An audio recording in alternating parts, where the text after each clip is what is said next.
Na vida, ele é o seu cartão de visitas. Na verdade, sem ele, nem vida haveria para você. Ele é o real depositário do que há de melhor e de pior de você. Mas mesmo assim, sendo tão imprescindível, ele é objeto constante de insatisfação, de tentativas de mudá-lo, alterá-lo, aprimorá-lo. Eu estou falando do seu corpo. Sim, seu corpo físico mesmo. Essa instância aí físico-corpórea, mas que tem muito de social e de sociológica. Por isso a nossa conversa de hoje é sobre a sociologia do corpo. Muito prazer, eu sou o Túlio Augusto, sociólogo, professor, e convido você, minha caríssima, você, meu caríssimo, a serem parte aqui dessa conversa, se inscrevendo aqui nesse pobre canal, deixando suas impressões aí nos comentários, dando aquele like, claro, se você gostar desse vídeo. Pois bem, para falar de sociologia do corpo, primeiro a gente tem que situar que ideia é essa no nosso ambiente sócio-histórico, né, que é a nossa praia por excelência, né? Se a gente remontar aos séculos 16, 17, 18, não vai ser difícil perceber que os ideais de beleza daquela época eram, sobretudo os femininos, né, eram de pessoas mais cheinhas, mais rechonchudas, né, mais gordinhas mesmo. Em primeiro lugar, porque já se associava a gordura ou uma forma física um pouquinho mais robusta como sendo típico de pessoas saudáveis. E também, claro, porque isso era uma evidência física de que aquela pessoa não passava por privações de alimentos, né? Portanto, era uma pessoa que não passava fome. Sim, e já naquela época o ideal de pobreza nunca era buscado tanto no âmbito estético quanto no âmbito social. É só no século XIX que a gente tem esse ideal de magreza sendo mais difundido e chegando até uma generalização que está presente nos nossos dias, né? E junto com esses ideais de beleza, a gente tem uma série de transtornos alimentares daí decorrentes, né? Os primeiros casos de anorexia são detectados na França a partir de 1874, que é quando a literatura médica começa a catalogar esses casos, né? No Japão, por exemplo, os primeiros casos foram de bulimia, de anorexia, que são um pouco diferentes, né? Bulimia, basicamente, é aquele, muito grosso modo, é aquele ato de você se entupir de comida e depois forçar o vômito para tentar emagrecer, né? No Japão, a partir da década de 60 do século 20 é que esses primeiros casos foram observados, né? E estima-se que no Japão cerca de 1% das jovens sofram de algum tipo de transtorno alimentar, né? É o mesmo patamar dos Estados Unidos.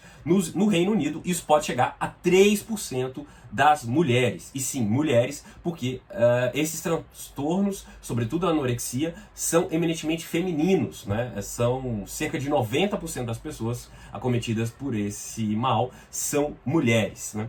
Mas a gente pode dizer também, sem exagerar muito, que para onde se espraiou esse ideal de beleza originariamente ocidental, se espraiaram também essas formas de transtorno alimentares, né? A gente pode dizer aí que esses transtornos alimentares eles tiveram uma expansão transnacional aí na garupa da chamada cultura da modernidade, né?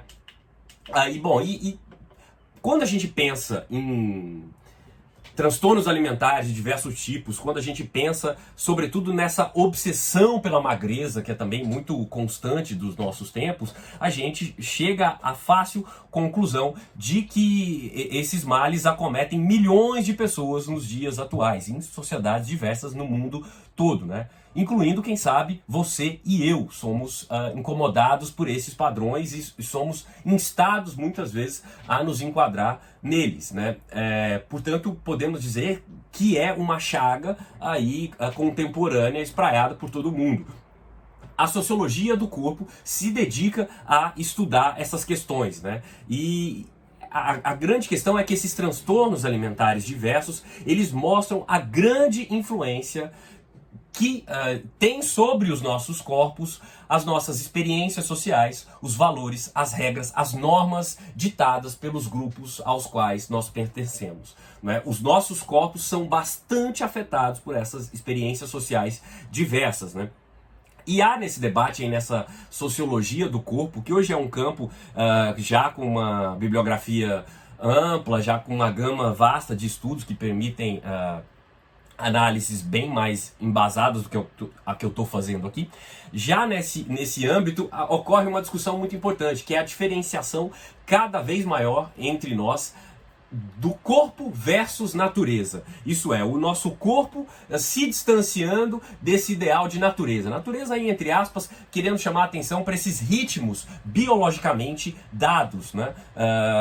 Inicialmente. Nós estamos sempre com o fervor cada vez maior de tentativa de alterar os nossos padrões biológicos, né? Nós somos cada vez mais, os nossos corpos são invadidos pela ciência, pela tecnologia em suas múltiplas formas, né? Desde o uso de medicamentos até recursos tecnológicos que nos permitem prolongar a vida ou mesmo acompanhar o desenvolvimento celular de um feto que nem nasceu, que está ainda na barriga da mãe, né?